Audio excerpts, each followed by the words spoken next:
ओम नमो भगवते साईनाथाय। ॐ श्री साईनाथाय नमः।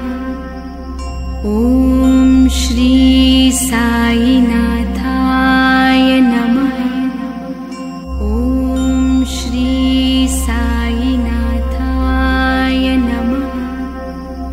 ॐ श्री साईनाथाय नमः। मायलॉन कंपनीचे चेअरमन श्रीयुत राजीवजी मलिक आणि त्यांच्या पत्नी श्रीमती सीमा मलिक या साईभक्त आहेत। ते नियमितपणे साईबाबांच्या दर्शनासाठी येत असतात। या ठिकाणी श्री साईबाबा विश्वस्त व्यवस्थेच्या वतीने जे वेगवेगळे सामाजिक उपक्रम राबवले जातात त्यासाठी ते नेहमी योगदान करत असतात। संस्थांच्या वतीने चालवण्यात येणारं साईबाबा हॉस्पिटल आणि श्री साईनाथ हॉस्पिटल या ठिकाणी त्यांनी 2 अद्ययावत अशा एक्सरे मशीन उपलब्ध करून दिलेल्या आहेत। त्याची किंमत अंदाजे 1,15,00,000च्या दरम्यान आहे। यापूर्वीसुद्धा श्रीयुत मलिक यांनी जवळपास 1 कोटीचे साहित्य आणि ॲम्ब्युलन्स जे आहे ते श्री साईबाबा संस्थांसाठी उपलब्ध करून दिलेले आहेत।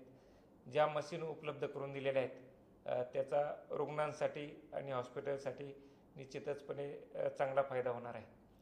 श्री साईबाबा हॉस्पिटल जे आहे हे 1967 साली सुरू झालेलं होतं आणि त्याचा मोठा वारसा आहे। तर या हॉस्पिटलमार्फत सुद्धा जे आहेत इथून पुढच्या कालावधीमध्ये वेगवेगळे शिबिरं राबवण्यात येणार आहे आणि त्याच्या माध्यमातून रुग्णांना जास्तीत जास्त फायदा जो आहे तो कसा करता येईल याचा प्रयत्न जो आहे संस्थांच्या माध्यमातून केला जाईल। साईनाथ हॉस्पिटल जे आहे ते पूर्णतः चॅरिटीवर चालवलं जातं। दरवर्षी जवळपास 100 कोटीच्या वर चॅरिटी जी आहे ह्या हॉस्पिटलच्या मार्फत केली जाते। तर परिसरातील किंवा आजूबाजूचे जे गोरगरीब लोक असतील ज्यांना पैशाचा अभावी उपचार करता येत नाही अशा सर्व रुग्णांनी या साईनाथ हॉस्पिटलच्या सेवेचा लाभ घ्यावा असं आवाहन या निमित्ताने मी करीत आहे।